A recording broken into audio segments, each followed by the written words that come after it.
Ramadhan na Tifu TV.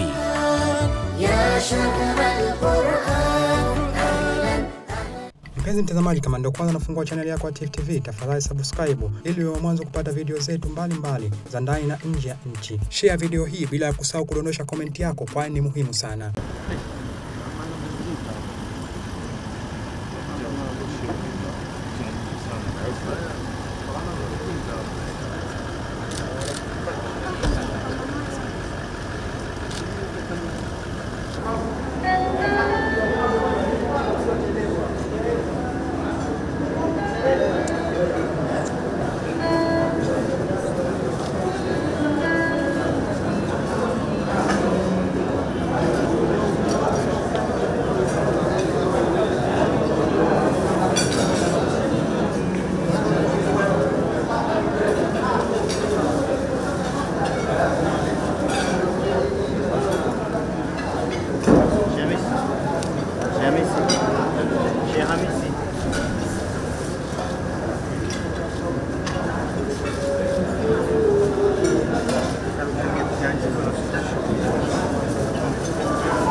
Kwa hivyo nashukuru kwa kazi nzuri mlioifanya, na inshallah Mwenyezi Mungu aijalie nchi yetu idumu katika amani tuliyokuwa nayo, na aendelee kutupa afya njema, tuweze kukutana kama hivi katika Ramadhani zijazo inshallah.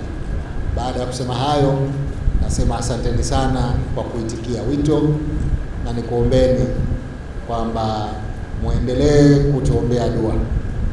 Sisi viongozi wenu, Rais wa Jamhuri ya Muungano wa Tanzania na mimi, lakini tuiombee nchi yetu, kwa sababu kama mnavyotambua mwaka huu ni mwaka wa uchaguzi. Nchi yetu imepiga hatua za kimaendeleo kwa sababu ya amani tuliyokuwa nayo. Mimi binafsi sina shaka kwamba tukiendelea kuwa na amani kama hii, maendeleo yatakuwa makubwa zaidi siku zijazo panapo majaliwa.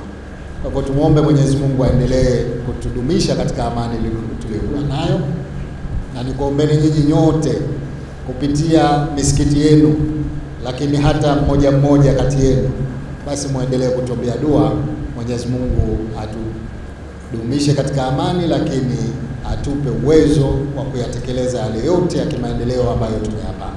Tifu TV inakupatia video mbalimbali kutoka ndani na nje ya nchi. Tafadhali endelea kutufuatilia kupitia channel yetu ya Tifu TV, YouTube, Facebook, Twitter na Instagram. Bila kusahau kudondosha comment yako, kwani ni muhimu sana. Tifu TV, tupo kijamii zaidi. Ramadhan na Tifu TV.